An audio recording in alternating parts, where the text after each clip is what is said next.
Crystals. So what are crystals considered by most to be?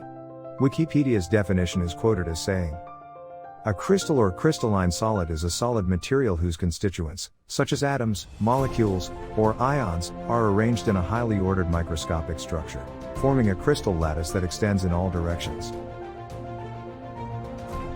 The different types of crystals. Crystals come in all different varieties including quartz, jasper, obsidian, citrine, turquoise, amethyst, and more. Most of the birthstones are a type of crystal. However, crystals can be broken down into 4 basic types based on the atoms that create them and the bonds they have. Those 4 types are ionic crystals, like salt; metallic crystals, like copper and gold; molecular crystals, like ice; and covalent crystals, like diamonds. Of course, there are other views on the subject of crystals. Here is a great quote. "In a crystal, we have clear evidence of the existence of a formative life principle, and though we cannot understand the life of a crystal, it is nonetheless a living being." Nikola Tesla, Serbian-American inventor, electrical and mechanical engineer, physicist, and futurist, 1900. Let me say that again. And though we cannot understand the life of a crystal, it is nonetheless a living being.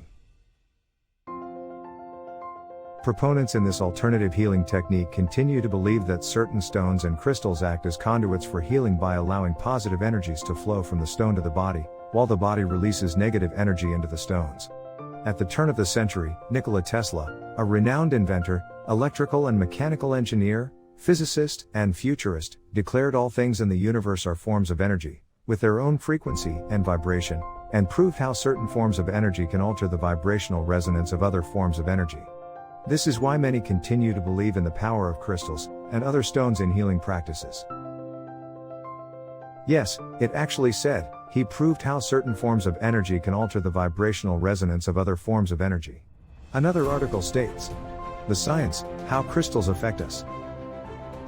Science has proven that matter is 99.99999999999% empty space. And what makes up this empty space? Energy. Energy is everything, and everything is energy. You, the chair you're sitting on, the phone you're holding, and the crystals you know and love. All of it is vibrating energy. Everything is energy, and that's all there is to it. This is not philosophy. This is physics. Albert Einstein. Just like everything else in the universe, we each have our own unique vibrational frequency. People with higher vibrations radiate kindness, love, peace, and compassion, whereas people with lower vibrations experience more low-vibe emotions like jealousy, anxiety, anger, or fear. Whatever frequency you're at, as a human, your vibration is very unstable and very easily influenced. It changes constantly as we're exposed to other people, social media, the news, traffic, the weather, good news, bad news, our own memories, etc. Crystals, on the other hand, have a super stable energy frequency that doesn't change. Why? They're made up of a fixed, regularly repeating, perfect geometric pattern of molecules.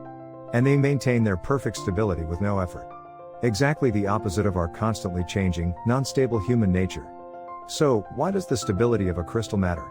Well, more stable energy equals more powerful energy. And powerful energy can influence the energies around it. This is why crystals can so profoundly influence our unstable, less powerful energy. All the stars, planets and galaxies that can be seen today make up just 4% of the universe. The other 96% is made of stuff astronomers can't see, can't detect, and can't even comprehend. These mysterious substances are called dark energy and dark matter. And of course, they call it dark because they can't see it and they don't understand it. It's also very good of you to remember that. It's been said by Tam Hunt, in a Scientific American article. Based on the observed behavior of the entities that surround us, from electrons, to atoms, to molecules, to bacteria, to paramecia, to mice, bats, rats, etc. All things may be viewed as at least a little conscious. All things in our universe are constantly in motion, vibrating. Even objects that appear to be stationary are in fact vibrating, oscillating, resonating, at various frequencies. Resonance is a type of motion, characterized by oscillation between two states.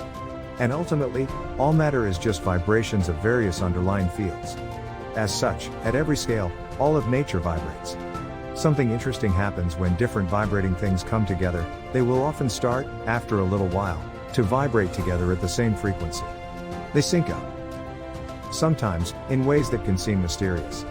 This is described as the phenomenon of spontaneous self-organization. Did you hear that? They sync up.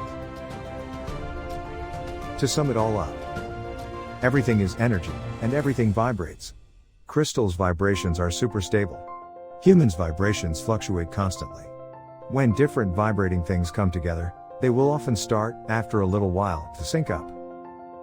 Crystals have a dominant vibration.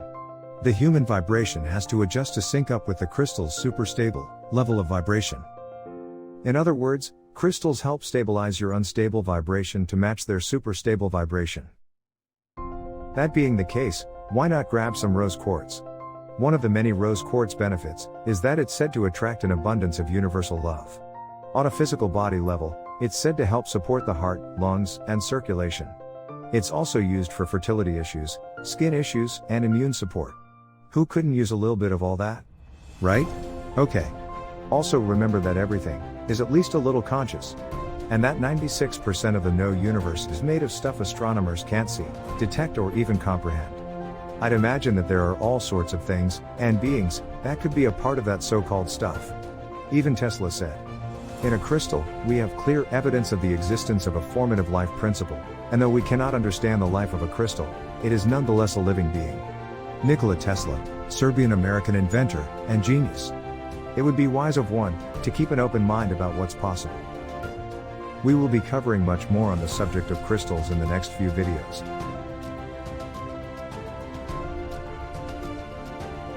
That concludes this video. Please make sure you're subscribed and that you ring the notification bell to be alerted whenever we post new videos.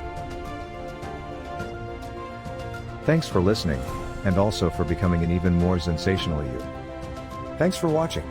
And special thanks to all of you who are supporting our channel. If you like what you see on this channel and want to support the creation of more content, you can consider pledging on YouTube and Patreon. If you enjoyed this video, please share it. Check out these other videos and subscribe to create a more sensational you.